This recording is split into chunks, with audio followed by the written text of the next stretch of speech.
Hello, Robert. First of all, thank you. Thank you for everything you transmit with your words. And my question would be if you could give me some advice in how to deal with pain, with physical suffering, and that it's been there over the years, and sometimes it's affecting my meditations or my life in general, but also affecting the things I want to do in spirituality. This in one side, as you said before, we remember God through adversity and through suffering. And for me, this was the way to start the spiritual path. This suffering made me start the path. So this in one hand, and also the struggle to always find a cure for the pain and for the chronic illness, and not finding it and living with it, and trying to find a balance between these physical remedies and the spiritual realm. Or I don't know, your advice on how to deal with this. And also I'm now leaving this pain a little bit aside, because I'm taking care of a person, my father, who is dying of cancer, is in his last stages. So I'm somehow surrounded by pain, and I have to deal with all of this. So I would thank you, your advice.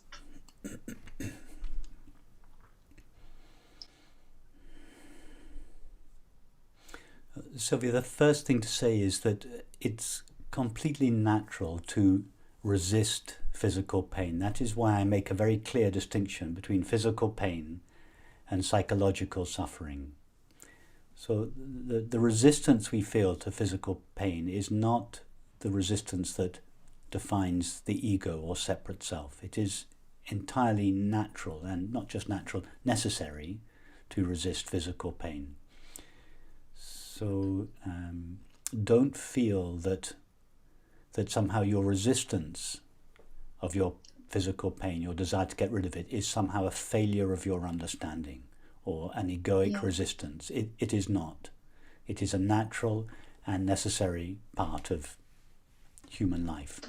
And as a result of your resistance, or our resistance to pain, we do everything we can to diagnose it and seek a cure. And you have obviously, or you are doing that, you have obviously done that.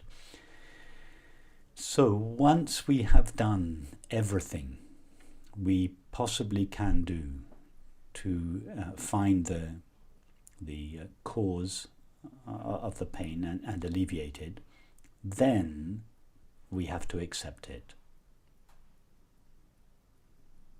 I'm working on that. And when I say we have to accept it, I don't mean to imply that you as a person should struggle against your instincts to accept something which really you cannot accept. No, I don't mean that. What I mean is you have to know yourself and feel yourself as the space of awareness, which is inherently, naturally accepting. The space of a room doesn't have to practice accepting what takes place within it. So don't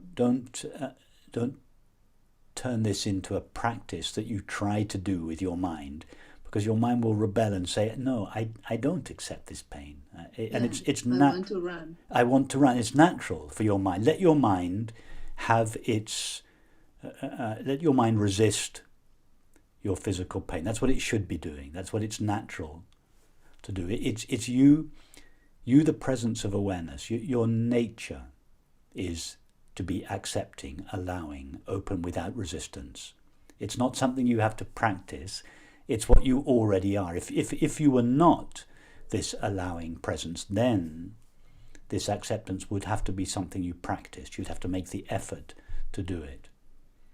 But just notice, and notice to begin with, when the pain is not too intense, that the pain is already accepted by awareness. It is a more or less intense sensation, an intense cloud floating in the space of awareness. Be that space of awareness and relate to the sensation from that point of view.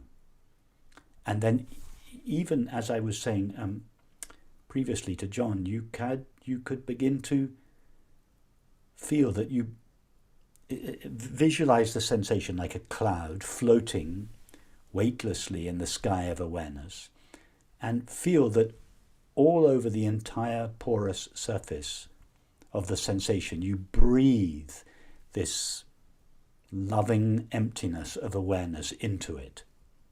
And with each inhale you feel that the loving emptiness of awareness percolates a little bit more deeply into the sensation.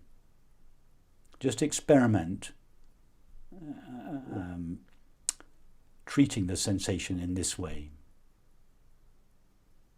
Absolutely no resistance to it, not because you have made an effort not to resist it, but because it is your nature as awareness not to resist it.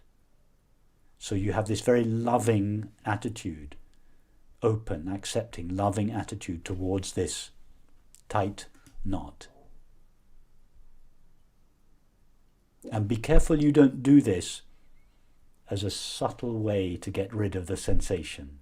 No, you're doing the opposite. You're befriending the sensation. You're breathing love and emptiness, transparency into it.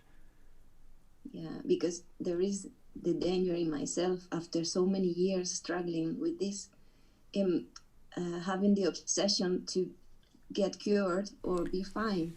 Yes. And that has become the center point in my life. Let your mind do that. Let your mind have its project of curing you, relieving pain. That's perfectly natural. It's what your mind should be doing. Let it do that. Let it carry on whatever research is necessary. Don't give up whatever research you're undertaking. Keep going with that. But completely aside from that, to take some time out from the mind's project.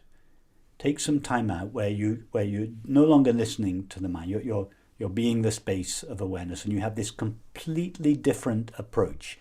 The mind is trying to get rid of the pain and cure it. You, awareness, are doing the opposite. You're secretly, you're not letting the mind know about this. Over here, you're doing the opposite. You're quietly befriending the pain, doing the one thing that you've probably never done fully in your life, which is totally accept it, welcome it, bring it close rather than push it away. Yeah, that's true. And maybe now this situation I'm living with the illness of my father is also helping me not to focus too much on myself with that mental activity, but to leave that aside to take care of another thing that is more important, or I don't know, or more relevant now. So maybe this is something that has been put before me. Yes, possibly this situation is ushering in or cooperating with this new approach to your circumstance. Yes. Thank you, Rupert.